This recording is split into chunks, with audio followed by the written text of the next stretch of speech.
Hi friends, నేను మీ PMK Dhoni friends.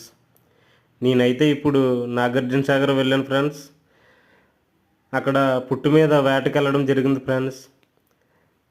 వల ఎత్తుతున్నాం, present చేపలు పడ్డాయి అన్నమాట, తెప్పిస్తున్నాం.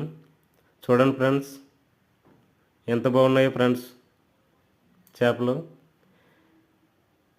ఈ చేపలని ముక్కుజల్లలు అంటారనమాట. కిలో 200 రూపాయలు ఇవి ఫ్రెండ్స్. ఈ వీడియో నచ్చితే సబ్స్క్రైబ్ చేసుకోండి ఫ్రెండ్స్. లైక్ అండ్ కామెంట్ చేయండి ఫ్రెండ్స్. ఓకే ఫ్రెండ్స్, ఈ వీడియో నచ్చిందని నేను అనుకుంటున్నాను ఫ్రెండ్స్.